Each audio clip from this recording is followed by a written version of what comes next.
વડોદરા શહેરના ગોત્રી વિસ્તારમાં જલારામ મંદિર પાછળ ચંદ્રમૌલેશ્વર નગરમાં એક ઘરમાં આગ લાગવાનો બનાવ સામે આવ્યો છે, જ્યાં મકાનમાં આગ લાગી છે। આગ લાગતા જ અફરાતફરીનો માહોલ સર્જાયો હતો। ઘરમાં આગ લાગતા ઘરવખરી સામાન બળીને રાખ થઈ ગયો।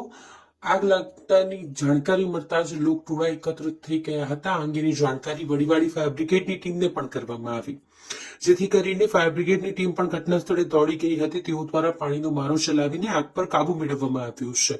ગોત્રી ખાતે ચંદ્રમૌલેશ્વર નગરમાં એક મકાનમાં આગ લાગતા આ જે બનાવ છે બન્યો છે, જો કે સદનસીબે કોઈ જાનહાનિ નથી થઈ।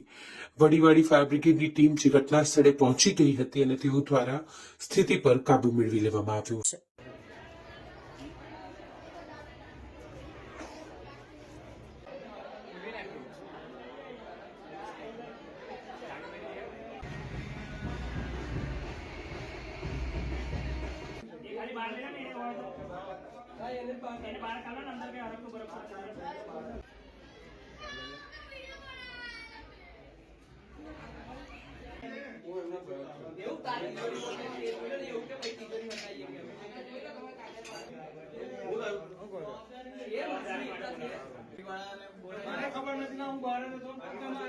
મોલેશ્વર છે, જલારામ મંદિરની અંદરની સાઈડે વોલમાં તો મકાનમાં આગ લાગેલી છે।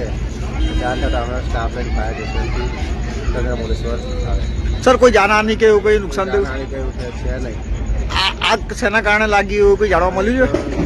ખબર પડી નહીં, પણ શોર્ટ સર્કિટના કદાચ લાગી હતી। શું નામ છે આપનું? DM રાજ।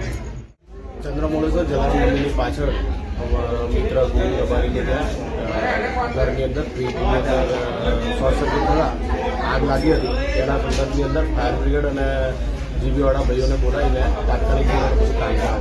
કોઈ જાનહાનિ કે એવું કોઈ જાનહાનિ થઈ નથી। ખાલી ને ખાલી શોર્ટ સર્કિટના કારણે ઘરની બહાર બધા નીકળી ગયા હતા અને તૈયારીની અંદર અમારા આજુબાજુના લોકો પાડોશીઓ આવીને પાણી નાખીને બધું ઓગળી નાખ્યું। શું નામ છે આપનું? મારું નામ વિરેન્દ્રસિંહ।